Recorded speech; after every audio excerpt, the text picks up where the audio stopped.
מציג לילות של הכרעה בליגה הטובה בעולם. הדרמה מגיעה לסין בחגיגה של שידורים ישירים. מי יעלה לפלייאוף ומי תזכה בביתיות, מי תישאר בחוץ בישורת האחרונה. הכל יכול לקרות. לילות הכרעה ב-NBA, שידורים ישירים בערוץ הספורט של ישראל. ההפתעה הספרדית או המכונה הגרמנית? רביעי הבא, ויאריאל מול ביירן מינכן, ברבע גמר שהכל יכול לקרות בו. רבע גמר ליגת האלופות, רביעי הבא, שידור ישיר בערוץ הספורט של ישראל. במרץ זו ליגה של אימהות. האימהות הן הכוכבות והילדים במשפחה באים לעודד. שינינו את החוקים. אבל במרץ זה הרבה יותר מליגת אימהות בכדורשת. אני חושבת שמה שהדביק זה שכל אחת יכולה. לא משנה הגיל, הגובה, המשקל, הרקע החברתי, הדת שלה, זה לא משנה לנו. לא משנה קודש, שמגיעות כל מזג אוויר, לא משנה מה. כולם מרגישים ככה. תנועה חברתית שמובילה אימהות שעושות ספורט, ומאחוריהן הבעלים, הילדים, זה חוצה מגדרים, ספורט, בריאות, חברות, כיף. אנחנו ביחד אותו דבר, אין הבדל. התנועה סחפה, מונה אלפי נשים בכל הארץ. אנחנו כבר במעל 80 רשויות וב-15 מדינות בעולם. כולנו באותה חיצה וכולנו משחקות למען אותם ערכים ואותם דברים. ספורט הוא משהו שיכול לאחד את כולנו. זה סמל של מאמנה, ולכן אנחנו תמיד מנצחות.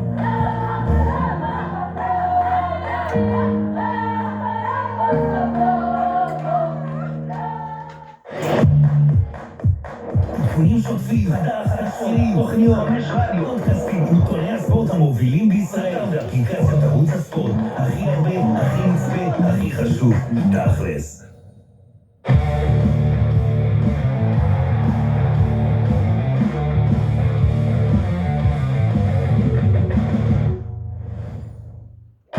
השידור בחסות הכירו את ביונד, כרטיס הכניסה שלכם לעולם של חוויות מעבר לדמיון. הבינלאומי ביונד. פוטבול AXPL של השנה החובה, מיינקראפט נגד פורטנייט. בסך הקרוב היכל טוטו חולון. חדש, קרם המן וולקניק פילינג, ג'ל רחצה עוצמתי.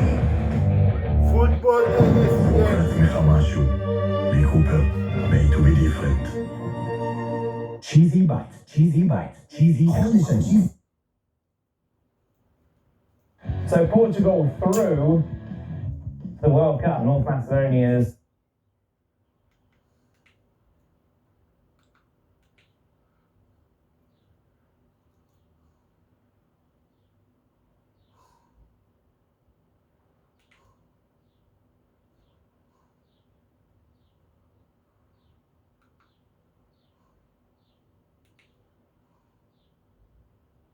מאז ומתמיד אמרו לנו שאנחנו צריכים להשקיע את הכסף שלנו. נשקיע עכשיו. אוקיי, הבנתי.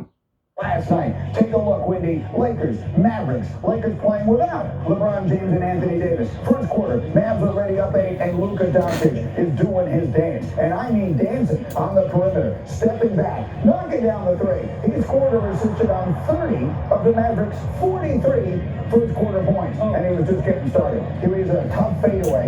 Luka had 25 in the first half. Less than a minute later, Lakers down 27. Russell Westbrook turning it over. Now we're going the other way. Wendy, where's the defense on Spencer Dinwiddie? He doesn't believe his numbers, only he had to see it for himself to know how the Lakers defend. Lakers allowed 82 points in the first half of this game last night. Third quarter, more of the same. Luka finished with 34, 12 rebounds, 12 assists. If it was a fight, they would have stopped it. And by that, I mean the entire season for the Lakers. And with that defeat, they have officially fallen out of the play-in tournament. Right now, they do not have the tiebreaker with the Spurs, so they are in every way on the outside looking in for the first time since they began the season 0-2. That was October 23rd. Their next game is Thursday against the Jazz, a team they have beaten in both of their meetings this year for whatever it is worth. So let's dive into this for a moment. And I would remind everyone that when this season began, Las Vegas considered the Lakers the favorites to win the Western Conference. Monica McNutt, what do we say about them as the calendar prepares to turn to April? Oh man, Greeny. You know, this morning as we prepared for this show, I actually mulled over the idea that them not getting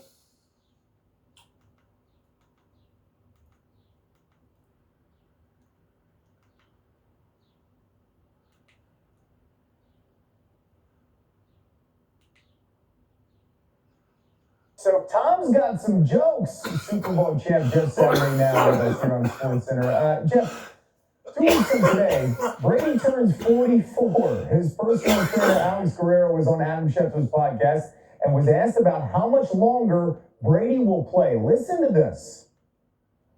So you think he's playing this year and next year at a minimum? Yes.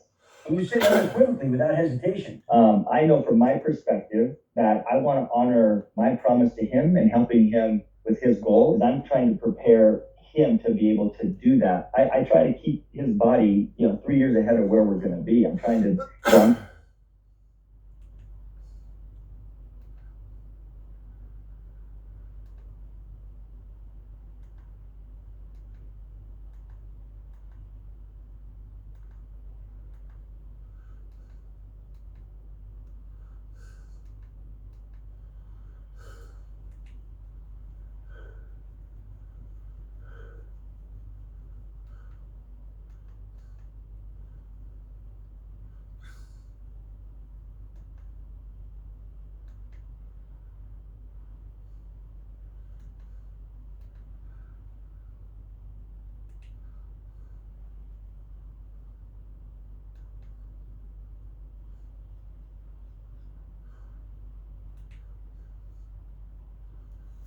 חצי חינם, סלם מנצח, חצי חינם.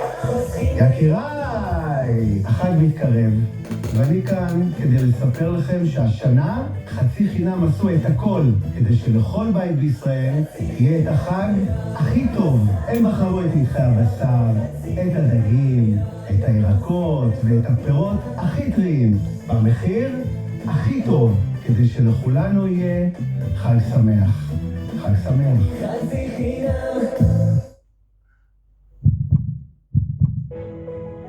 Every little corner contains gems only I can see.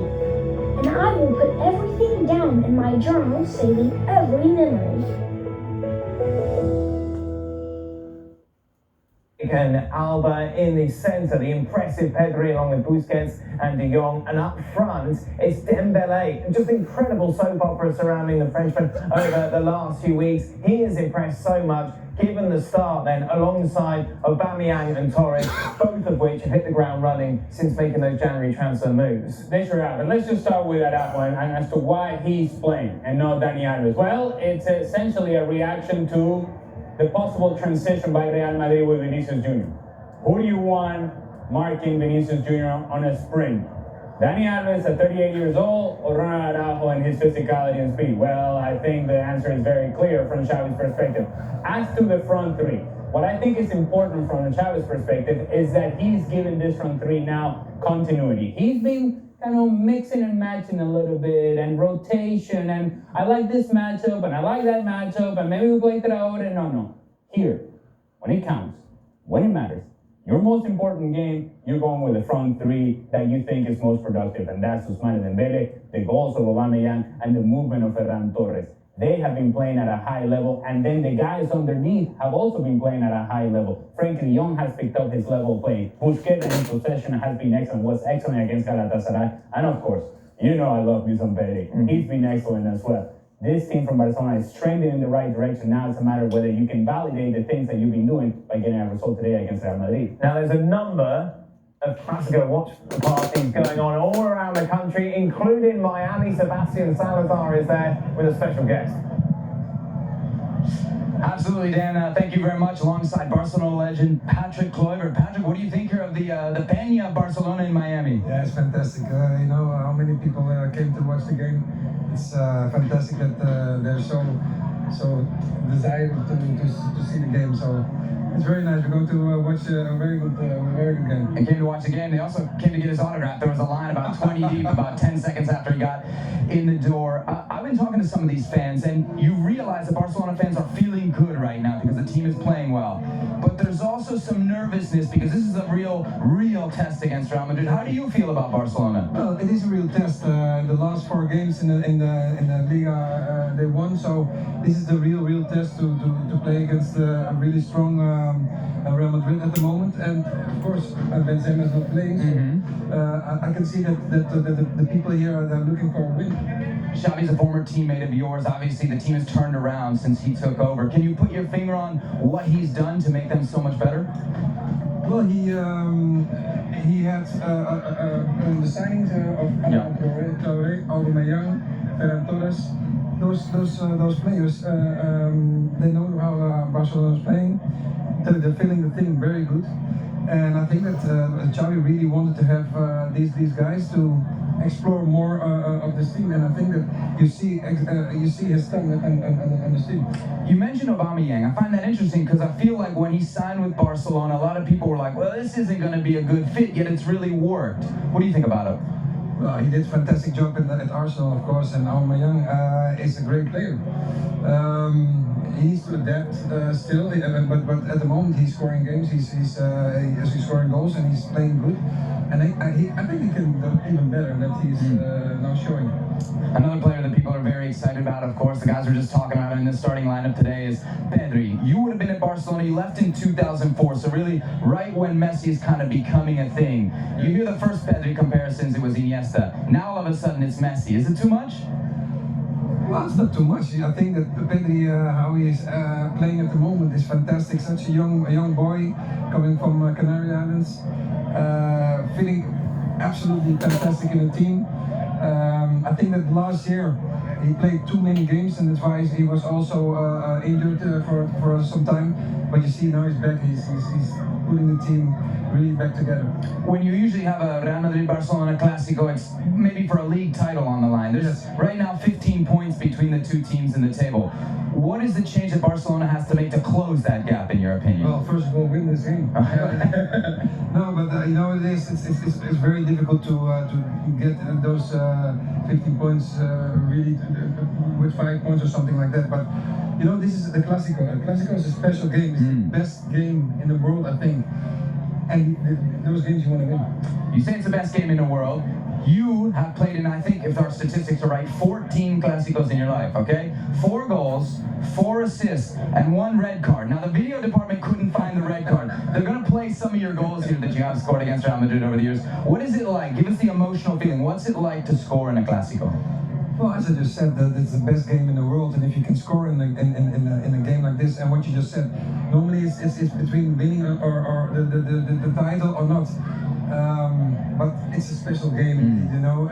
Even if you play in Bernabeu or in Camp Nou, so much attention to a game like this. The whole week they're speaking about the game.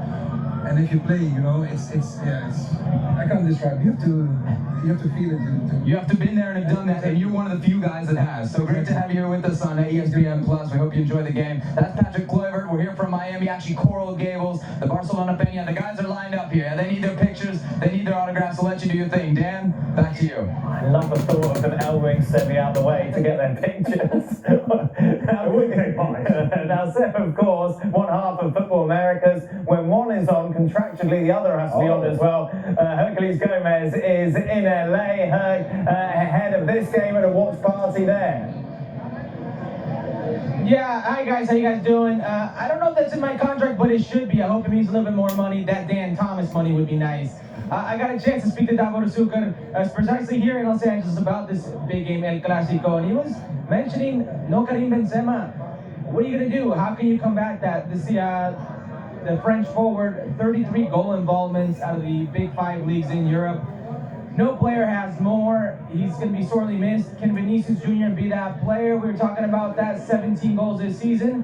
the previous 3 seasons, he didn't score that combined. So it's going to be interesting. Davor Suker believes in Ancelotti, believes in the Real Madrid, DNA more than anything. He wanted to factor that in, the DNA of Real Madrid and how important this game can be. Why do you still have your jacket on? Are you not staying? What do you mean I have my jacket on? It's cold in here, man. I can't have my jacket on?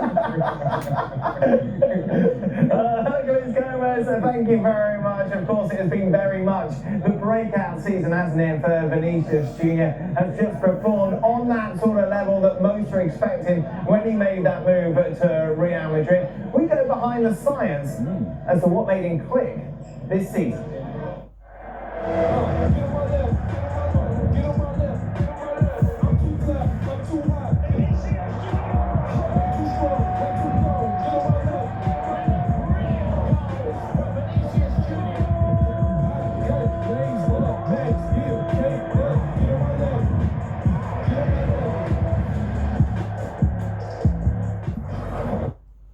למה פה? תגיד לי, למה פה? פיצוצים גדולים ונזילה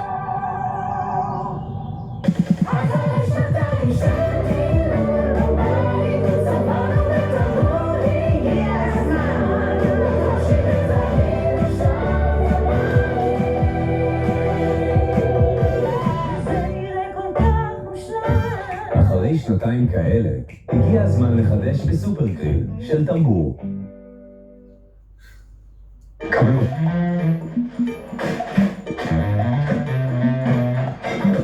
לפעמים אפילו אני מחטיא, אבל שופרסל תמיד קונים בול במבצעים. הפניק מבצעים ענקי לכולם, רק בימים של מי עד חמישי, 20% הנחה על מאות מוצרים. מחכים לכם בסניפים ובאתר.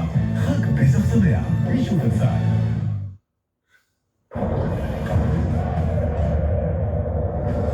The leap that Real Madrid superstar Vinicius Jr. has made this season has to be the most impressive in all of Europe, as seen in the huge increase in both his scoring and assists.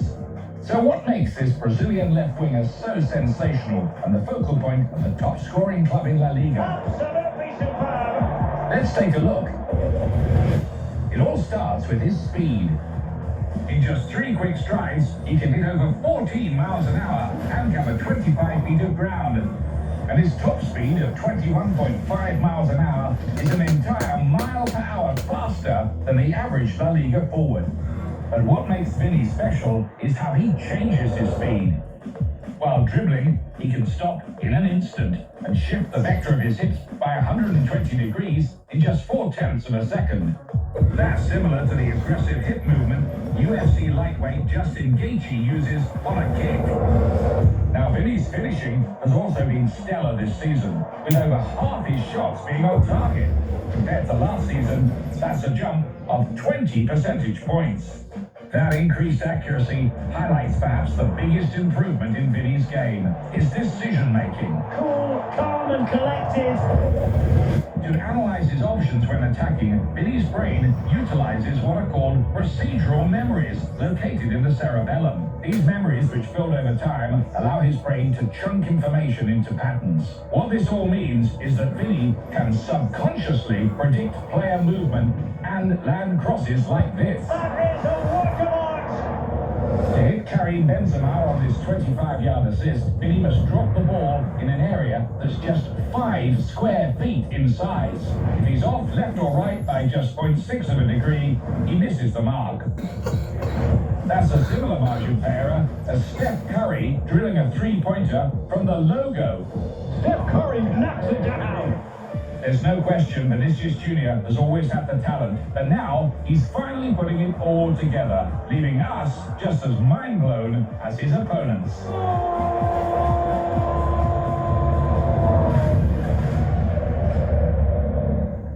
How cool was that? Well, yes, it was. And it was a reminder of the many things that were missing in my game, in my career. Professor Ian Dark. Procedural memories. I did not have that in my game.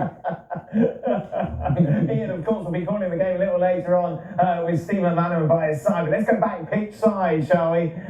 To three more guys who certainly lack maybe that brain instinct that Vinicius Jr. has.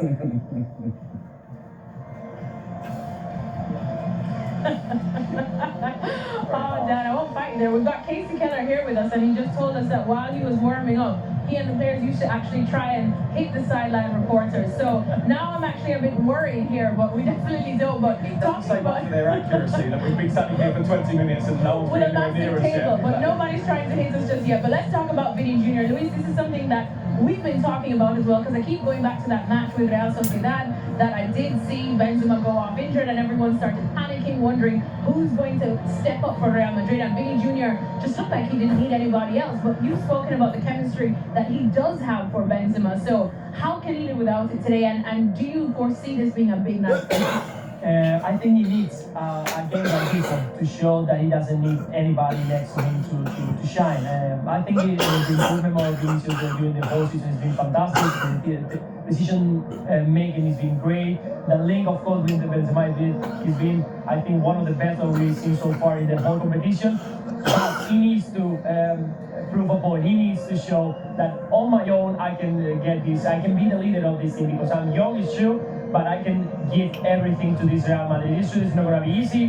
Today is not going to be a game to try to be dominant with the ball, but definitely it's going to have a space to run, and you know that Vinicius with the space can be very dangerous. So it is the same kind of set for a Vinny Jr. Classico? I think in terms of the style it might be, because you may well have a Barcelona team that plays high enough that you've got the space to run in behind. I think it's very interesting to see how they end up lining up, whether we have Modric going through the middle, so Vinicius stays slightly to the left. Even if he does play to the left, I expect him to be a bit less narrow than normal. I expect him to play a little bit more inside, and so maybe the freedom to go for goal a little bit more rather than to look to play off Benzema. But let's see how it pans out. But I think you're right, the idea of having space is really significant. We sat behind that goal and watched him against Cadiz when it was 0-0, and every time he got the ball, you're watching Carlos Acapo in front of him. You felt sorry for Acapo because the speed and the intensity with which Vinicius went at him, the insistence, time and time again. But what he didn't have that night was space, and Acapo played brilliantly, and Vinicius found it difficult to just find that way through, and I think with space tonight, it may be suiting. We may see him be involved less often, but be more decisive when he is. Well, when the Karim Benzema news broke, everybody was wondering who could step up for Real Madrid. But one name that I think doesn't even get mentioned enough is Luka Modric. I mean, what an amazing player he has been. Luis, just thoughts on exactly how brilliant he is. Have a look at this. Do you think you could still do this at this age? No, I don't think so. I don't think definitely it's a special player. Well, it's a player who has won a Ballon d'Or. That says a lot about him. But not only that, He doesn't look like he's ever slowing down. No, not at all, not at all. But he's also very clever. He's not doing all the efforts that he used to do before. He's not trying to run with the ball as far as he was doing before. But that experience that he's got, he's been in the game for many, many years, allow him to do that. He can keep the ball, he knows when he has to speed up, he knows when he has to lead with the other players, when he has to break the line to try to help the team bring the ball to the other side. So I think the experience gives you that. Probably no, he's not going to be faster than before, he's not going to run as many sprints as before, but definitely every single time he's going to be involved in the game, it's going to be important. Defensively, let's quickly talk about Barcelona, because that has been a weakness recently, and we did speak about how they do have a high line and how Real Madrid do have the pace to actually hurt them. I know you weren't too happy. You said that you were ready to write off Xavi for leaving off Dani Alves. I've had enough. I'm not watching Barcelona anymore. You can't leave out Dani Alves. The greatest player of all time. You can't leave him off the team. No, I mean, in all seriousness, Alves has been really, really important to him so far. He's started every league game that he's been available, and so in that sense, it's a surprise. But I would agree with what both Luis and also what Ali was saying about the idea of the physicality and the speed to be able to match Vinicius. Now, it may well be that if Vinicius is playing inside, it wouldn't have been the right back's job anyway. It may well be that it would have fallen to the right side of the central defender. But I think it's all about pace. The decision to play Araujo instead, I think it's all about pace and physicality. Luis, what about you? We're just waiting for the teams to come out. Just a few of the goalkeepers are behind us warming up. But defensively for Barcelona, how do they deal with the threat that we know Real Madrid are going to pose tonight? It's to try to have a defensive intention of, okay, we have to bring the team up. We know that we're going to leave the spaces, but if we don't allow Real Madrid to get the ball in turn, that's the intention that Barcelona has been bringing to this year team. What Xavi wants, you want to make a quick reaction. You don't want to leave Modric turn around, of course, turn around and looking up. that's what Barcelona is going to try today. Of course, if you have Araujo on your side, you're going to use him. Why not? He's got the pace, he's got the intensity on the game. So, but I'm sure even that Vinicius is not going to try to play in that side. He's going to try to get in the middle. It's something that you would expect. I'm going to try to find a player who is not as fast as him. So you got Piqué, players who maybe with my speed. So he's going to try to find that no stick on the left side next to Araujo. So Barcelona is about that, trying to be very compact up front and don't letting Vinicius run. Well, we're just getting a sneak peek into the tunnel. The Barcelona players getting ready to come out and warm up. Undoubtedly, they will be met with such a feisty reception. We couldn't even hear ourselves through the booze when the goalkeepers came out, but we'll get them out to train as well as the Real Madrid players. And until then, back to you, Dan. I just want to ask Luis a question because we saw some interesting scenes in the tunnel just before the teams come out to warm up. Luis, we saw Busquets and Piqué embracing with Casemiro. We can see the players now friendly, happy, kind of hugging each other from the opposition. Is it fair to say this is something that has evolved even since your day, this kind of friendliness before? Because I'm thinking back when I was growing up, you kind of had the feeling that the opposition, there was a real hatred going into this match as opposed to friendly scenes we're seeing now. Yes, of course, Dan, but these guys, the ones that we are seeing at the moment on the screen, are going to be next week training each other because they're going to be with the national team. So at the end, it's not something, the rivalry is on the pitch. We got Roy Keane always mentioning that he's never going to get involved in that. He doesn't like to be part of that friendly thing. In the tunnel, he always have a sad face, an angry face, but I think it's something that not everybody likes to do. You want to be calm, you want to be relaxed to be and perform on the field, and well, that's what the players are doing. Once that happened on the field, I can tell you it's going to be a battle. All right, well, the Real Madrid players have just come out to train. The Barcelona players undoubtedly will be behind them. But see, what do you make of that then? Does it take a little bit of the shine from the Clásico? Because I used to love me a Roy Keane, Patrick Vieira tunnel scrap. 4 מילים שישדרגו לכם את כל הארוחה. הכתבייה של חצי חינם. I mean, if we're going to focus it purely on Roy Keane, of course, that's the nature of Roy Keane. You know, it's all about the growl, really, isn't it? And about that confrontational mentality. But I think for some players, it probably does help.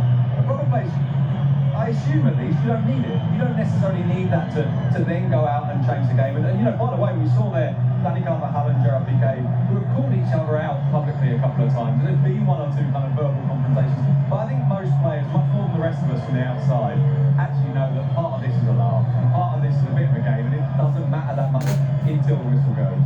Exactly, it's part of the game. They know, and again, we've seen Clásicos very, very heat with a lot of pressure. Fight between the players, we all remember Xavi Alonso getting involved with Busquets and so on. But at the end, once you finish that, they are teammates for the national team. They are players who know that this is a part of their profession, it's part of the job, and well, they leave everything on the field. And well, fortunately for everybody, today I think it's gonna be calm for now. Calm for now. I was about to say the wind is picking up, the boos and the cheers are just as much picking up as well. The only thing that's missing here is Dan Thomas and Ale Moreno. Barcelona, Ali. What's interesting is that we saw the players coming out there, and I've taken friends to these games before, is you can be sitting there chatting away, blah, blah, blah, and all of a sudden those whistles are so deafening. It's almost like a fire alarm going off, and it's so unexpected for people who haven't been to these sort of matches before. It's a wake-up call, and then once again, an indicator, this is a proper match. Get ready for this. And it's a wake-up call for everybody, including the players that are coming onto the field. It's like, okay, we were just hugging, and okay, it was great, it was beautiful, we're going to be teammates next week. Now we go to warm up, it's over. Now we focus on the things that we need to do in order to get ready, and now it's about my team, my group, my players, and what I can do for my team to be successful. That's the players on the field.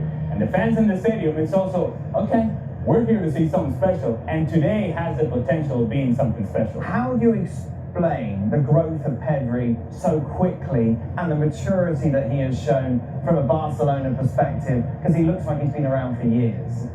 One part of it is natural talent. What he has, you simply cannot teach. This is a player that simply has a personality on the field that is confident, that is comfortable, that is so smooth on the ball, and that is just simply natural talent. But then there's an element of confidence that you need to have from the players around you that recognize that talent and now want to nurture it as well. We got to take advantage of this kid because this kid can make our team successful, can make our team special. And then comes Xavi with his experience and seeing what Pedri is as a player, and he must say, man, this looks like some of the things that I used to do. This looks like some of the things that Iniesta used to do. And I can get even more out of Pedri. And so you have a combination of things and elements that are working in favor of Pedri. The natural talent, then the players around him, and then a manager that understands his needs and wants as a player, and what you have is the full package and the full potential being displayed by Pedri. The only thing I would say about Pedri is that in order to continue to grow his game, he needs to be more impactful in the final third. We're seeing it more and more and with more consistency. He has that to his game. Let me tell you something. He has the potential of being the best player in the world. Yeah, an extraordinary talent. Let's get more, shall we? Looking ahead to Glasgow. Sid Lowe has subbed out. Casey Keller is in alongside Alexis and Luis. Yes, indeed. We've got Casey that's joined us now. He just had to bully Sid off. Sid's off to go do some writing. But Casey, I know you were, of course, at your former club, Rayo Vallecano, last night, which we hear is a very exciting atmosphere. But this is El Clásico now. How does it feel to be here? Yeah, this is another level. I mean, this is one of the marquee matchups in world football, if not the matchup in world football. And the stadium, obviously, I heard you guys talking about it. It's under construction. You understand that, but you can't tell when you're down here. You'd have no idea. And so the players will just be like any other normal environment. You saw the reception that the guys got. Obviously, Ter Stegen comes out, everybody's booing him as usual. And it's just, you know you're in that match. You know you're in that crazy game that you just always, you look on the list every time it comes out. What's the first thing you look at? You look at that big rivalry game, and when is that going to happen? Because you know what it means to the fans. You know what it means as a player. And it's a good thing that we have you now, because one thing that I think we don't talk about enough, which Shaka will be so proud as well, is the goalkeepers. And honestly, Ter Stegen, we know exactly the quality he has, but Thibaut Courtois has been having an absolute season. So in the battle of the goalkeepers, Casey, who's been impressing you the most? Well, I myself am having a little PTSD, because over my shoulder, Figo put a move on me one time and dribbled around me for a goal. And I'm having little flashbacks and looking over my shoulder. But yes, the two goalkeepers obviously have been two of the best for a while. And Courtois has really had the season to remember. And you know, Ter Stegen coming off injuries and has really reestablished himself in a Barcelona side that looks more like a Barcelona side. But the defensive record of Real Madrid has been fantastic, and Courtois has been a big reason for that. And bringing things a bit outfield now back to Luis, because the boys were just talking and singing Pedri's praises. I mean, sometimes we forget how young he is. Are you surprised by how he's just evolved and almost plays like he has a wealth of experience, really? It looks like he's been there for 10 years. I mean, the capacity of knowing what he has to do in every single position, getting involved into the game easily. It doesn't matter if you play it on the left, on the right. And I think now with the Xavi next to him, he can bring in that experience and tell him, listen, yeah, that's what you're doing is fantastic. You can keep the ball, you can combine, you can give us a lot on the build-up, but we want something else. We want you to get involved in assisting. We want you to get involved in getting inside the box, being more efficient for us, efficient in scoring goals, giving assists, being more into the box, making those run from second line. And I think at the moment, he's picking it. He's picking it. Couple of goals, few assists, and we see Pedri inside the box. That's what we want. Well, guys, the Barcelona players are out, the Real Madrid players are out. Casey Keller has joined the party, so now it is definitely a party as we count down to El Clásico. Dan? Thank you very much. If you're watching on ESPN Plus, you don't have to do anything. Now, if you're watching on one of our social networks, just click on the QR code. That will take you exclusively to Barcelona against Real Madrid, of course, on ESPN Plus.